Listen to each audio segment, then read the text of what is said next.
欢迎回来，环宇全世界。说到了晶片科技，当然我们知道台湾台积电啊，这个最近他们在官网的技术页面上面更新了一行文字，大家睁大眼睛去看，到底改成什么？上面文字是写着说，台积电2奈米技术已经按计划于2025年第4季开始量产。好，那这是台积电的第一个采用全环绕闸极奈米片啊，就是全环绕闸极是 GAA 啊，这个奈米片电晶体的制成节点，而在新结构中，这个闸极完全包覆由堆叠水平奈米片形成的通道，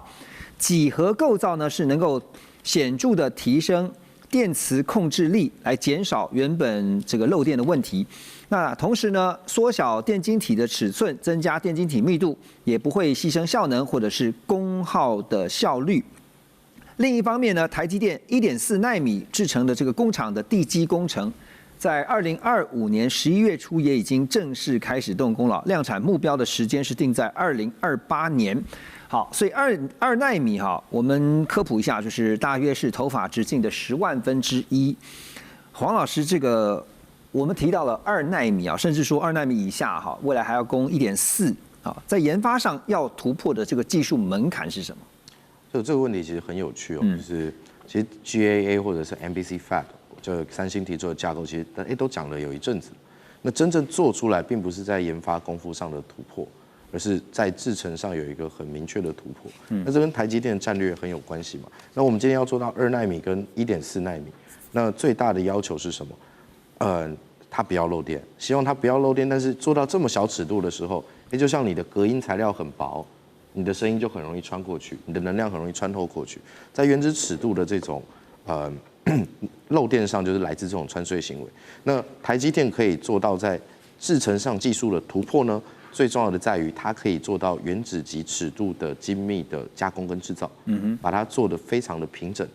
让它不会去漏电，这个才是台积电在技术上最大的突破。那回过来说，为什么台积电能够领先业界这么快去量产这件事情，其实跟 CoWoS 有密不可分的关系。大家一想，先进封装跟先进制程，这有什么关系？对，当时台积电的策略，你今天要用我的先进封装的前提是，你必须把握我的 CoWoS，我的先进制程。所以台积电领先业界有非常多的时间去累积很多 data set， 然后去做它的 coordination， 它做出它全部的象限表之后，它就可以很快的在制程上去提高良率，达到量产的可行性。这是台积电在整体策略跟研发的功夫上，我觉得最大的一个突破门槛。那您觉得2奈米在量产以后哈，因为现在看起来是指日可待的，而且是应该不会太久。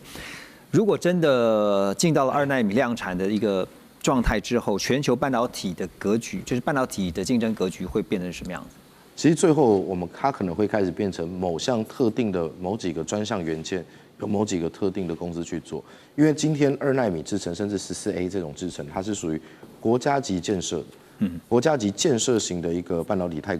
制程策略。那这个东西并不是单一一个小公司它就可以去完全支撑起来的。那这样子的制程规划下，它会瞄准几个比较大方向的，尤其是现在最主要大家去看到 AI 这个部分。那至少在 Silicon 在矽跟锗的这个体系之下，我相信它至少走5年、10年甚至15年都是没有问题。那接下来会在这个战局杀到白热化的时候，也许其他就要转型去做其他半导体材料方面，在架构上做更多的提升，因为毕竟这个材料在物理可能已经走到某一种极限了。那在工业的角度上，就是继续去拼谁可以更分工细作的把东西做出来。那另外一个策略是怎么在材料跟物理极限上进行更大的突破？对，这我们讲说台积电，其实台积电现在在除了专业的研发不断追求突破以外，哈，这几年大家知道，因为地缘战略的关系，所以呢，现在所有的厂商都得考虑地缘政治，特别是国际政治、国际关系。好，那我们就来看一下台积电在全球的布局啊。2奈米量产呢，它的重点是在新竹宝山 Fab 20厂。那新竹宝山的 Fab 20厂呢，也已经进入了生产阶段啊，预计每个月会有2万到2万5千片的产能。那1.4奈米的这个制程新厂呢，是在中科。根据韩国媒体 Digital Daily 他们的报道说，3奈米制程呢会在 Arizona 的工厂提前将近1年投产，1号厂呢将会在今年就是2026的第4季开始4奈米制程的量产。2号厂呢，在2026年第3季要开始安装设备，目标是拼2027年实现3奈米制程量产的目标。哈，当然这个台积电他们承诺，因为之前大家看到川普跟魏哲嘉2个人在白宫开记者会哈，那台积电也承诺说，在美国要建立一条稳定的生产线，甚至现在看到了他们是提前做到的。而且最近媒体也有一个报道，我记得是商周，台积电的供应商啊，也特别在讲一件事情，就是说未来呢，不管是材料也好，设备也好，你必须要超过一半，就是在50%是一定要美国制造的。好，所以 Russ。目前台积电告诉大家，2奈米是留在台湾，是告诉大家说，大家不用担心，先进制程还是在台湾，就算在美国的也都是2奈米以上的，好，不是最尖端的，是要让台湾的民众放心。你怎么看呢？台积电跟川普美国政府之间的斗智？请问台湾谁很放心这件事情？因为过去几年，每次政府不管是谁，前经济部长郭哲辉或别人说，将来什么什么时间，1年、明年什么时间，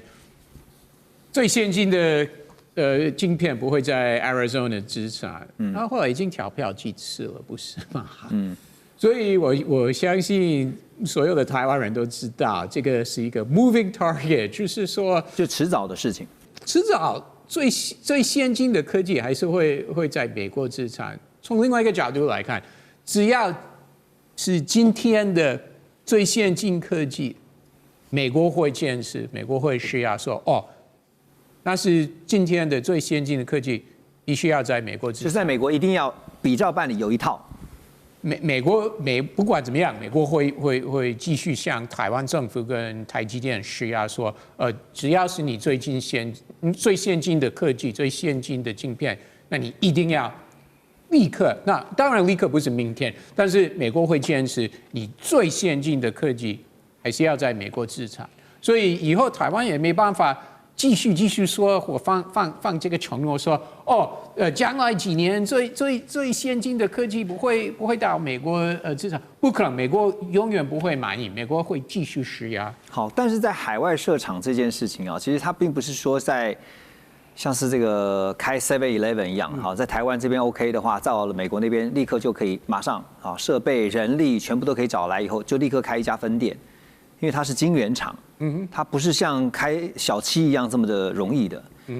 所以如果今天台积电必须要先说服美国政府，特别是说服川普哈，在未来接下来的2年，他要让川普知道没有那么容易啦，他能怎么样让川普知道这确实是不容易的事情呢？那当然，美国是不容易的事情，盖工厂需要一段时间，但是台积电不管是在台湾、日本、美国。德国盖厂的话，其实我们都知道，他们速度是相当快，而且通常他们是比原来的 schedule、比原来的时间表还提早盖好工厂，因为台积电这方面真的是非常厉害，经验非常丰富。毕竟他们已经在台湾盖那么多工厂，硬体 OK， 那在工厂他们真的知道怎么做。对啊，硬体 OK， 软体呢？人才人的部分呢？其实我觉得这个应该问黄老师，但是我觉得这个人才的部分是涉嫌到一个不能公开说的秘密，就是说，你问100个台积电工程师，最聪明、最厉害的工程师，好，你要选择，你将来10几年要继续在新竹、台南、高雄工作，还是你要搬到 Arizona 住在美国？小孩可以变成美国公民，至少拿到绿卡。不能说你想留在新竹还是去 Arizona？ 对不起，我知道台湾观众朋友可能我说这句话，有一些人会不满意。但是你可以这些台湾作为优秀人才，这个选择谁不想去美国了？黄老师补充一下，这个不能说的秘密。人才，我觉得这跟台湾人的性格还是蛮有关系的，就是真的大家很认份、很打拼的去完成很多事情，真的是台积电这10几年，这10几年突然突飞猛进的关键要素了。但其实近几年，像欧美的各国也是有派一些人到台湾来培训这个东西，但能不能把这个文化转嫁到人才身上，这个是目前为止的。像Justin 他们也派了一批学生到台湾开始研习，然后甚至今年也有一些那个从美国来的学生，他们就说哦，我们不怕辛苦，但我们想了解 Fab 在干什么，对，去学习这个文化，这个才是逐渐在人才上转变的一个我看到的一些方向。了解，马老师啊，这个2件事情如果跟台积电有关的合并观察，接下来请教你，就是第一个，美国政府核发年度出口许可，允许台积电持续向中国大陆台积电的南京厂来进口美国晶片的制造设备。第二点呢，就是路透在31号报道说，辉达将会积极满足大陆科技厂商所开出的需求。那陆方现在采购是200万颗 H200的晶片，预计在2026年要交付，就今年。那辉达呢，目前的库存是只有70万颗，所以呢也已经赶快接下台积电，要扩大产能。2件事情看起来好像是难得的机遇这个华补可以说是天上掉下来的礼物嘛。不过要小心的是什么？对，我觉得川普还是一个这个思虑非常周密的人他会开出这些条件，包含卖，还有这个包含到南京，他可以在过去设备上控制，但是现在解禁。对，他主要是川普谈一个条件，就是跟黄仁勋说你卖过去，但是我要抽25%的利润。那我觉得最赚钱的还是美国政府嘛。那当然这件事情对黄仁勋来讲应该不困难，因为他的这个 H200的毛利率是70%那再拨出去25%的利润，其实他还是赚钱的。那我觉得在未来就是说以 H200为核心的这个整个封装线，或者是整个软体的这个的生态链它会暂时出现一个稳定的状态，因为在过去中国大陆拿到是 H20的这个晶片，它跟主流规格又不太一样，但是它现在就拿不到 B200嘛，所以就是我觉得大家的迷思都在什么是最先进，但是因为在科技产业速度实在太快了，所以我觉得永远没有最先进，它就是只要你1年过去就是下一代，或者是这个接下来的技术出现，所以我觉得这个当然川普这个放行，它对台积电获利一定会有增加的效果，但是台积电的主要客户非常的多，Intel、这个 AMD、高通、博通一大堆的其他的这个厂商，所以就是说黄仁勋的 NVIDIA 只是扩大了它的这个台积电生产的这个量能或需求，但是总体来讲，我觉得这个部分可能还不是真正台积电就是最赚钱的部分，或者是说非得要靠这个赚钱，但是一个利多。对，所以真的，因为再加上接下来的未来几年都会是 AI 的浪潮所以你可以看到是科技厂商几乎大部分应该都是稳赚不赔的。等一下回来还要告诉你，稳赚不赔的还有一个职务就是美国总统。马上回来。欢迎回来。我们常说中美竞争的架构是永远不会改变的，而竞争呢，人才是关键啊。在谈人才之前，我们先来看一个最新的统计，跟财富有关的，是彭博亿万富豪的这个指数啊。最新的指数显示，全球前500大富豪在2025年财富成长达到2.2兆美元，总资产呢？攀升到11.9兆美元，创下历史新高。当然，这个细究原因啊，主要是受惠于川普在重返白宫之后的政策利多，以及人工智慧热潮持续推升科技巨头的股价。比如说，像甲骨文的董事长 Larry Ellison 呢，他还有包括像是谁呢 ？Elon Musk， 总共有8位超级富豪，他们就将近包办了近1/4的总增幅。而彭博也指出，其实赚钱的不只是这些科技大亨啊，包括川普本人，还有他的家族。他们的家族财富在15个月内激增大约70%，总净值达到68亿美元，年增了2.82亿美元。那像川普呢，包括大家知道2025他推出了包括像是自己命名的迷因币，然后呢创立了加密货币平台，以及呢持有川普媒体集团股份。这真的是很会投资，而且是多元的投资组合啊。所以 Ross 川普真的很会赚钱啊，也让大家知道说，其实当美国总统蛮好的，因为可以赚很大。那价值的确是2025年赚很多钱，对，他们但是川普会说，我没有加入任何这个家族企业的决定，都是交给儿子来经营。国会在两院参议院、众议院在共和党手下的话，他们也不会调查。那所以对于这个川普来讲，赚的不是我，可是是我家人，那不就是一起的吗？但是目前没有什么后果，所以他们像投资什么，不管是虚拟货币，我最近他们也投资一个核能公司了，所以他们真的是扩大他们的这个版图啊，各式各业，但是真的目前是没有什么后果，所以为什么不做？所以对川普来讲的话，其实你会发现他好像是一个多角化经营啊，他除了做美国总统以外，他还可以多元投资。然后用政策上面的利多，他会说不是我，是我儿子，不是我。他会，当然他会说我是100%专注做总统，我没有加入任何企业的家族企业的决定了。但是明眼人看不都一目了然吗？这有的时候其实像包括说他先前到现在为止都一直不断提到他要祭出关税，那也不过。除了让美国再次伟大以外，也让他的财富再次伟大，不是吗？是啊，但是我刚刚说了一个重点，没有什么后果，真的没有后果，国会不会调查。那如果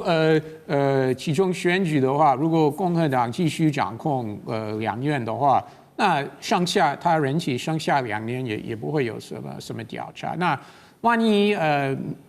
民主党拿下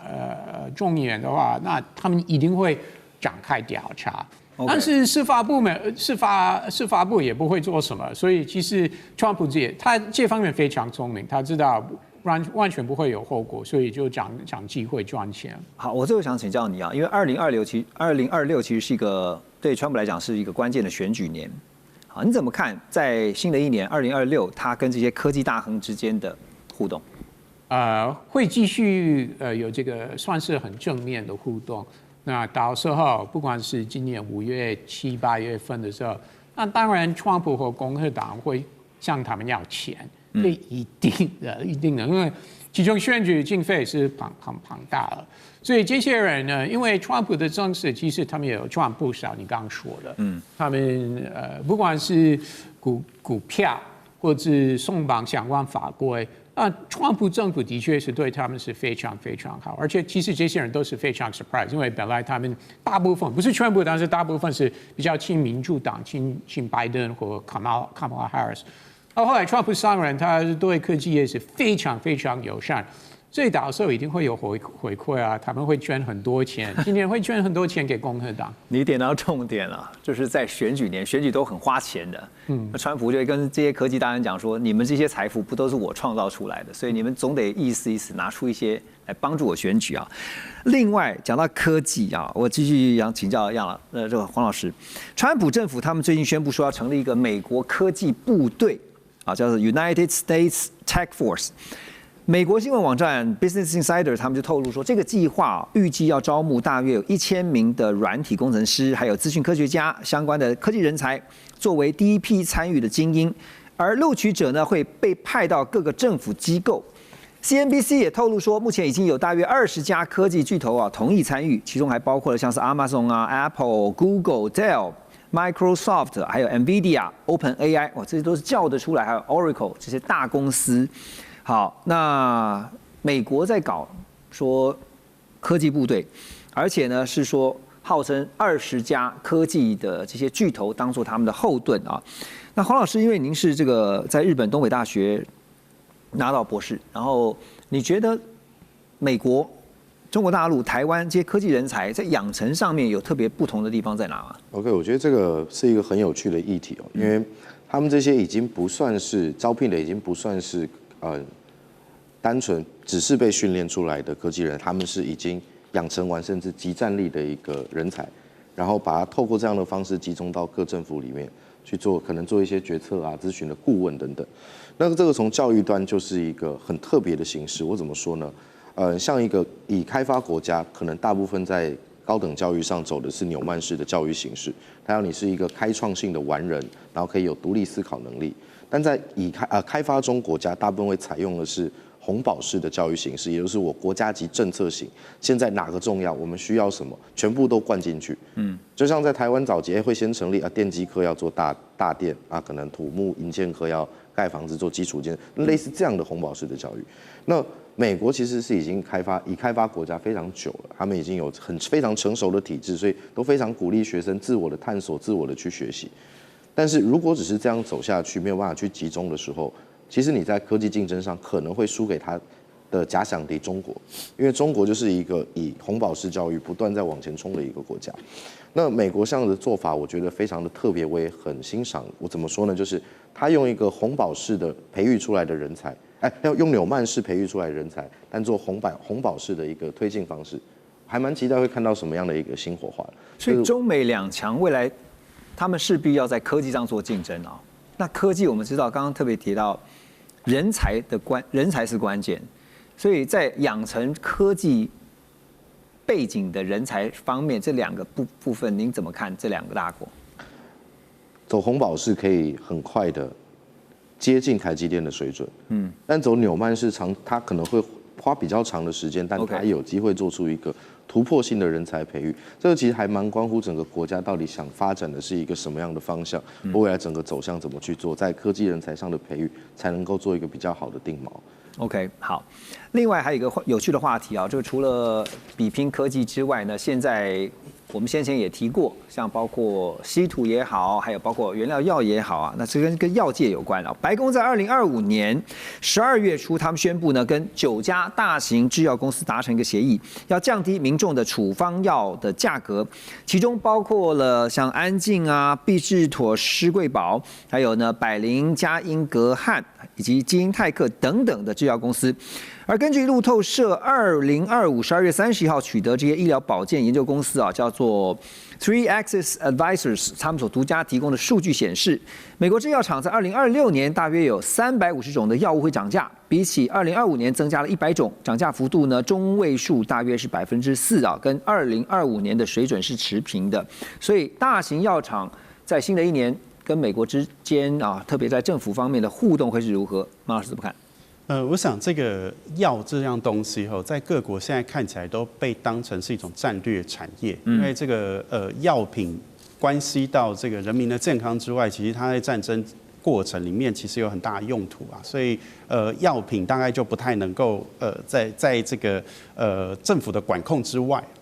但是在这过程里面，因为美国的药商它占整个美国 GDP 的贡献大概是1.6%到3%之间，不然有的时候会浮动。但是这个你就可以看出这个药商在美国它的产值有多大。那当它很大的时候，它就是很强的利益团体。或者压力团体，它就可以对国会来施压，因为